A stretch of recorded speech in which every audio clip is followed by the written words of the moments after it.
Do you think the central problem of Western society is that we're intent on sloughing off responsibility at every level? Any society where people are shying away from responsibility is a society that's self-crippling, because the responsibility is to do the work that's necessary to revitalize the culture, to rescue its fundamental axioms from the darkness, to revitalize it and to have it expand and grow. And if that isn't happening, then anything that isn't growing dies. You know, that's sort of a fundamental truth of life. And so I don't know if it's precisely the central problem of the West, because it's not like there aren't people who aren't taking responsibility in the rest of the world. But it's enough of a problem in the West that it threatens us.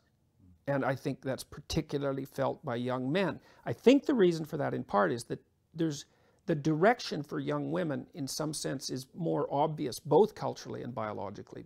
With men, it's more, this is perhaps why men have always undergone a ritual initiation, because they need to be directed more in a more articulate manner, in a more conscious manner. They have to be inculcated with the culture in order to decide that adopting responsibility is the appropriate thing to do. And they need a rationale for that, because why the hell would you adopt responsibility without a rationale? It's like the default position is aimless, impulsive, pleasure-seeking, and inertia. Because all you have to do to have that is do nothing, and that's easy. So then the immediate question is, well, why not just do that? And one of the answers is because you and the world will go to hell, and very rapidly. And that's a pretty good answer, and it's actually true. How would you summarize why men are in crisis now? I think it's because in a deep level, the West has lost faith in the idea of masculinity. Now, that's no different than the death of God. It's the same thing. And Nietzsche knew what the consequence of that would be. I mean, that's most of what he wrote about, you know, and so you'd say, well, the divine symbol of masculinity has been obliterated. Well, so then what do you expect? What's going to happen? That means masculinity is going to become weak. And especially if the symbol is also denigrated, right? Which it definitely is. So what that means is that the ideal that man could aspire to is denigrated. And, well, then with your ideal in tatters, you're weak. That's definitional. We know what happens if people act poorly, if men act badly. We know what happens. We know that the world turns into something that's so close to hell that the difference is trivial. We know that. That's the story of the 20th century. So we should learn that lesson. And what that lesson is pick up the world on your shoulders and walk forward. Pick up the world with all of its trouble, with all of its suffering, with all of its evil, and move forward with it.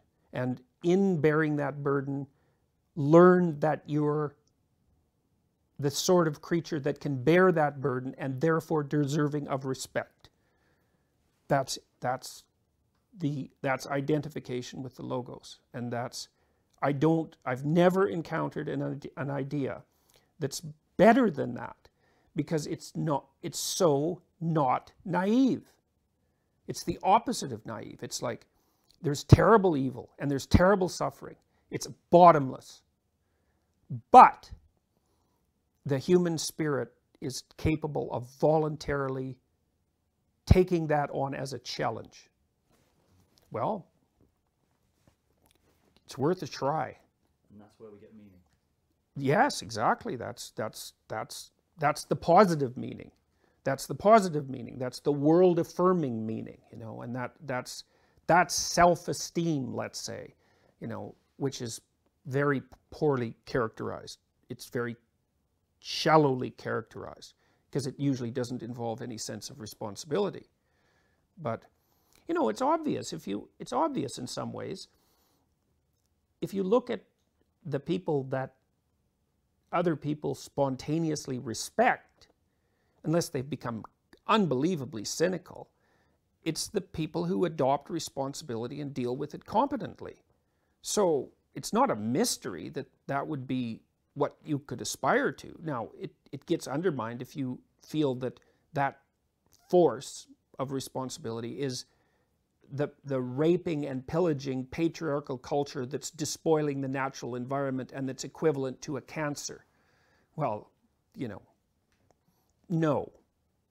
The West will die without the rebirth of the Logos, because the West is that. So with that gone, it's gone. And we've seen what's arisen to replace it.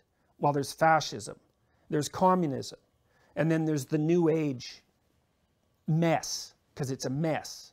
And most of it's wish fulfillment and fantasy and inability to, there's creativity in it, but there's no capacity to edit whatsoever.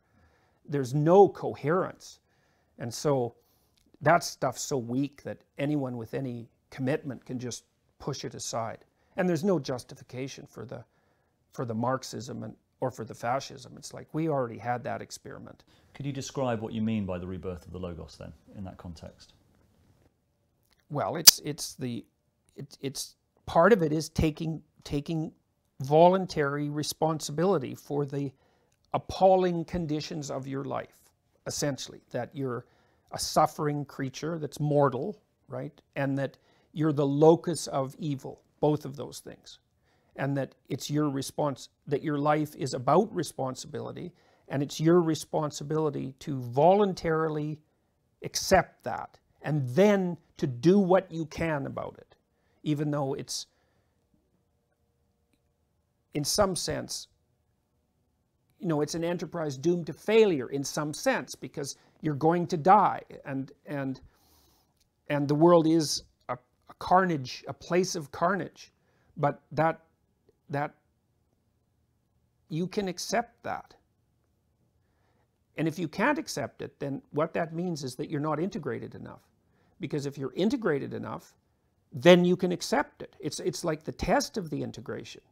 So your character isn't forged sufficiently if you cannot tolerate that. And it's not like it's an easy thing to tolerate. Often what people do is they just don't think about it. They just push it out of their mind. And no wonder. But they pay for that with shallowness and with self-contempt and with the inability to bear suffering nobly, let's say. And there's nothing in that that's good for people.